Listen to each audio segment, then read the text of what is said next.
tutti amici carnivori e benvenuti in questo nuovissimo video in cui parleremo della cura e della gestione di Cephalotus nel periodo autunnale-invernale.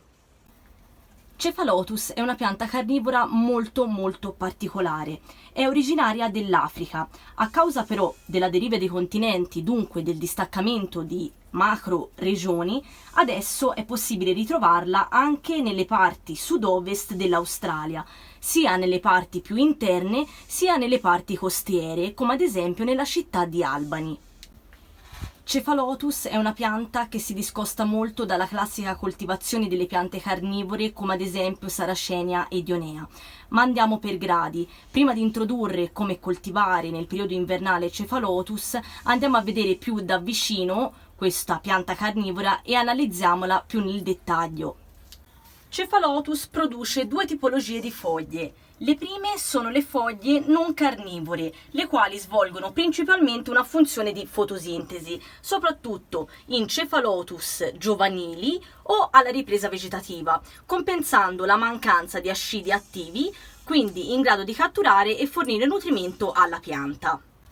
Le altre foglie sono foglie modificate a forma di ascidio, hanno una tipica struttura a sacco. Partendo dalla parte superiore troviamo l'opercolo, ovvero il cappellino. È ricco di peluria e di ghiandole che producono nettare in grado di attirare moltissimi insetti. Al di sopra di quest'ultimo troviamo molte caselline trasparenti che, al contrario di Sarracenia minor e Darlingtonia, che utilizzano queste parti trasparenti per attirare gli insetti, quest'ultime hanno funzione di illuminare il liquido digestivo posto nella parte inferiore della sacca. In questo modo il liquido risulta molto più invitante per gli insetti. L'opercolo inoltre è una struttura mobile, ovvero è in grado di aprirsi e chiudersi in base alla necessità. Solitamente si chiude a causa della scarsa umidità o dalla carenza idrica, oppure in giornate molto calde, così per evitare che il liquido digestivo all'interno di Cephalotus evapori.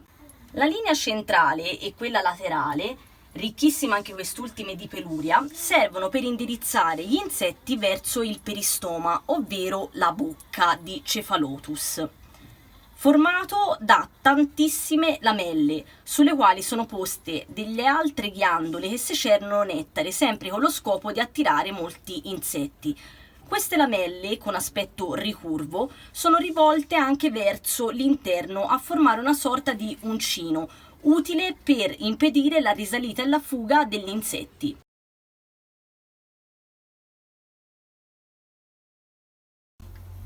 Nel periodo invernale Cephalotus non necessita di un vero e proprio riposo. Consideriamo che nell'areale di origine di Cephalotus il clima è molto similare al nostro, ma le temperature estive e soprattutto quelle invernali sono decisamente più miti.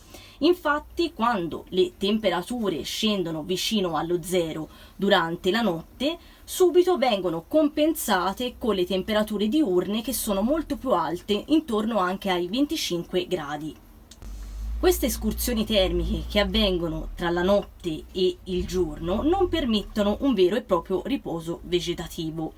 Infatti, Cephalotus non presenta strutture di protezione per l'inverno.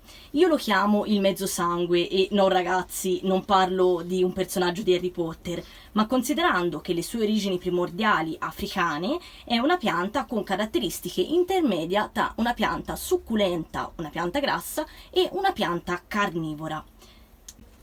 In inverno Cephalotus tollera temperature che arrivano sui 3-4 gradi, dopodiché inizia a rallentare la propria crescita per poi riprendere la propria attività verso marzo-aprile, quando le temperature notturne sono molto più elevate. Inizialmente produrrà molte foglie non carnivore per poi sviluppare anche gli ascidi pronti per catturare le prede.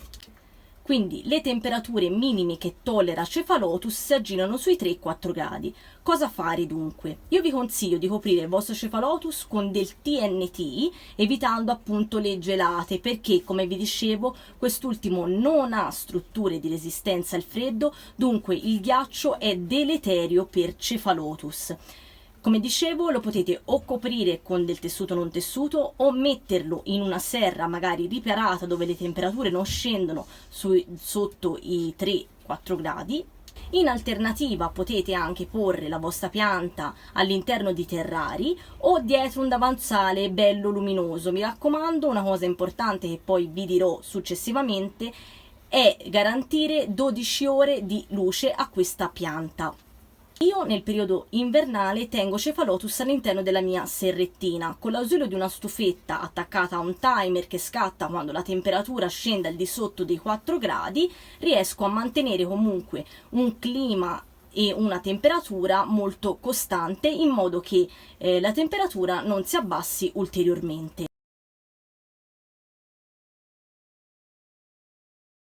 Parliamo ora di irrigazione nel periodo invernale di Cephalotus. La somministrazione dell'acqua avviene dall'alto, senza creare ristagni idrici. Infatti io nel periodo invernale non utilizzo sottovasi. L'acqua dunque verrà somministrata dall'alto, come vi dicevo, una volta a settimana/2 in base anche alla composizione del vostro substrato. Il substrato è fondamentale per Cephalotus.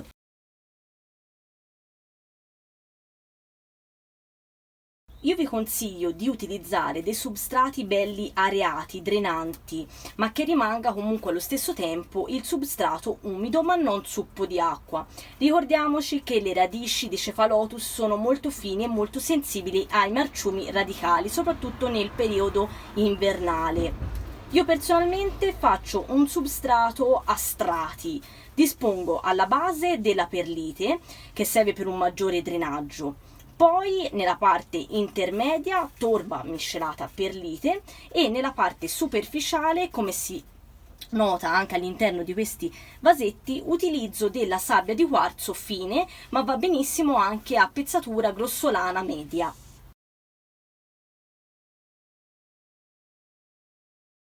I contenitori che vi suggerisco per la coltivazione di Cephalotus sono i contenitori in terracotta, come questo vaso. Non vi preoccupate se il vaso risulta molto più grande della pianta, anzi è meglio, e sarebbe ancora meglio se fossero dei vasi in terracotta molto profondi, anche 15 cm, appunto per favorire lo sviluppo delle radici di Cephalotus che si sviluppano molto in profondità. Va benissimo anche i vasi retati, quelli utilizzati per le piante acquatiche.